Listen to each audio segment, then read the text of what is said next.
उनकी यह दयालुता ने उन्हें एक सुधारक के साथ साथ एक करुणामयी इंसान के रूप में अमर कर दिया। सावित्रीबाई सिर्फ एक शिक्षिका या सुधारक नहीं थीं, वे एक प्रतिभाशाली कवयित्री भी थीं। उनकी कविताएं सिर्फ शब्दों का खेल नहीं थीं, वे वंचितों के दर्द, उनकी उम्मीदों और उनकी हिम्मत की गूंज थीं। उनकी हर पंक्ति में भावनात्मक गहराई थी जो दलितों और औरतों के संघर्ष को बयां करती थी। उनकी कविताएं गांव की अनपढ़ औरतों से लेकर शहर के पढ़े लिखे लोगों तक हर दिल को छूती थीं। अगर आप जानना चाहते हैं कि सावित्रीबाई और ज्योतिबा फुले ने अपने विचारों और अनुभवों को किन क्रांतिकारी किताबों में दर्ज किया था, तो मैं उन पर भी एक खास वीडियो बना सकता हूं। लेकिन इसके लिए मुझे आपकी रुचि जाननी होगी। अगर आप चाहते हैं कि मैं ये वीडियो बनाऊं, तो नीचे कमेंट में यस जरूर लिखें। खैर, एक हाशिए की महिला होने के नाते सावित्रीबाई को अपनी रचनाएं छपवाने में भारी मुश्किलों का सामना करना पड़ा। रूढ़िवादी समाज उनकी आवाज को दबाना चाहता था, लेकिन सावित्रीबाई की दृढ़ता ने हर रुकावट को पार किया। उनकी कविताएं और लेख उन तक पहुंचे जिन्हें इसकी सबसे ज्यादा जरूरत थी, उन औरतों और दलितों तक जो सदियों से चुप कराए गए थे। आज सावित्रीबाई की रचनाएं वैश्विक स्तर पर मान्यता पा रही हैं। उनकी कविताओं को कई भाषाओं में अनुवादित किया गया है।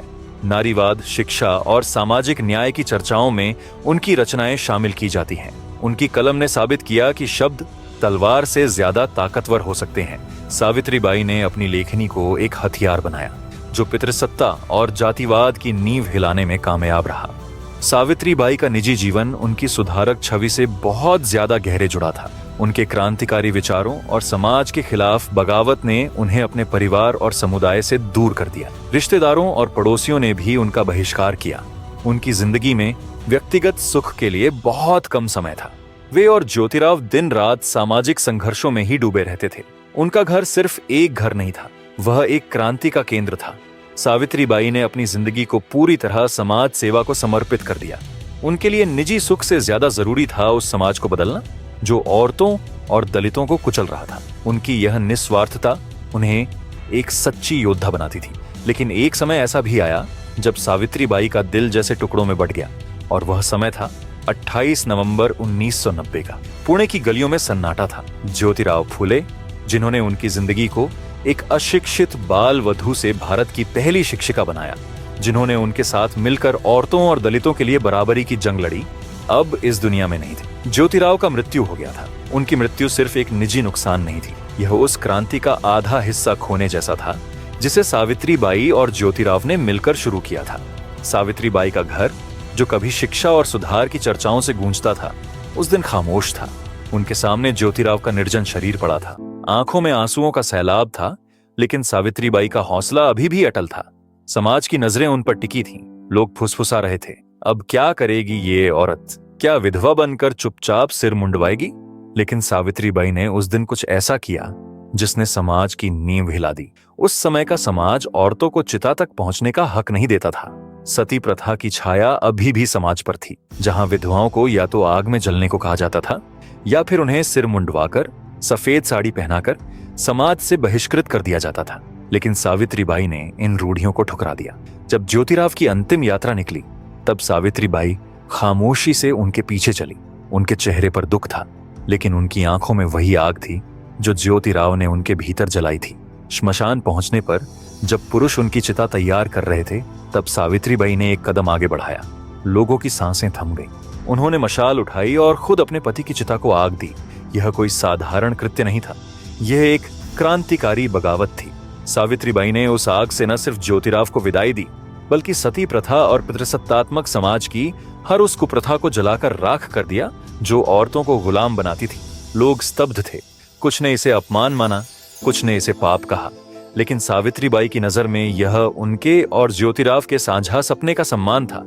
एक ऐसा सपना जहां औरतें बराबरी से जी सकें। सावित्रीबाई ज्योतिबा की मृत्यु के बाद भी उनके बताए हुए रास्ते से लोगों की मदद करती रही। उनकी जिंदगी का आखिरी अध्याय उनकी निस्वार्थता की सबसे बड़ी मिसाल है।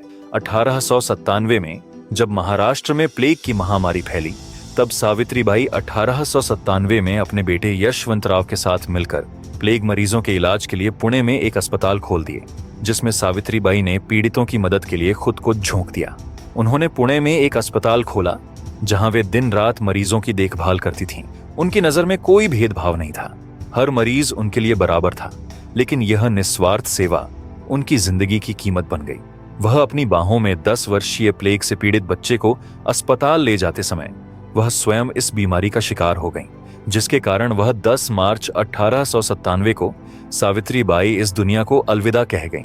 उनकी मृत्यु सिर्फ एक औरत की मृत्यु नहीं थी, यह एक क्रांति की शहादत थी। वे अपने मिशन के लिए जीं और उसी के लिए शहीद हुईं, लेकिन उनकी मशाल कभी नहीं बुझी। सावित्री बाई की मृत्यु के बाद उनकी विरासत और मजबूत हुई।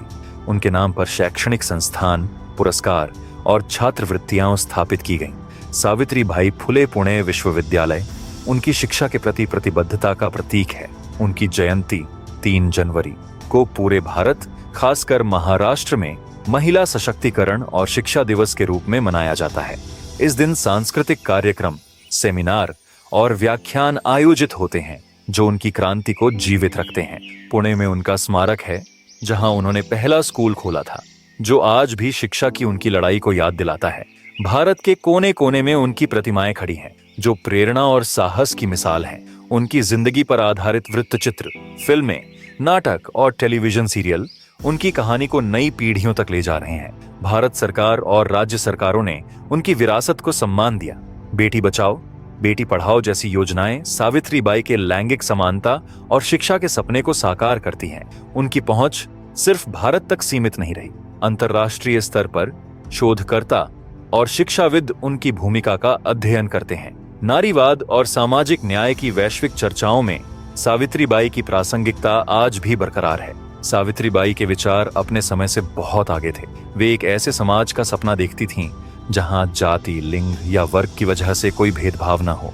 उनका हर कदम, चाहे वह स्कूल खोलना हो, विधवाओं को आश्रय देना हो या कविताएं लिखना हो, बराबरी और न्याय की पुकार था। उनकी जिंदगी एक सबक है कि अगर हौसला हो तो कोई भी दीवार अटल नहीं रह सकती। आज भी उनके आदर्श हमें प्रेरित करते हैं। उनकी लड़ाई अब भी पूरी नहीं हुई है।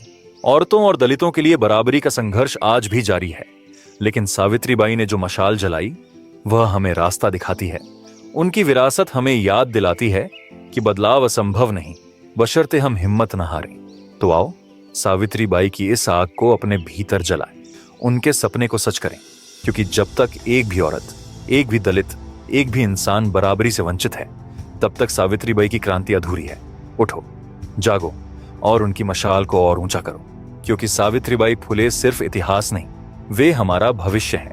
अगर आपने वीडियो को यहां तक देखा है तो कमेंट में यस जरूर लिखिए, ताकि मुझे पता चले कि आप सावित्री बाई और ज्योतिबा फुले द्वारा लिखी गई क्रांतिकारी किताबों के बारे में और जानना चाहते हैं। और हाँ, अगर आपको इतिहास की ऐसी ही प्रेरणादायक महिलाओं की कहानियां जानने में दिलचस्पी है तो रानी दुर्गावती और रानी लक्ष्मीबाई पर बना मेरा इन वीडियो को जरूर देखिए।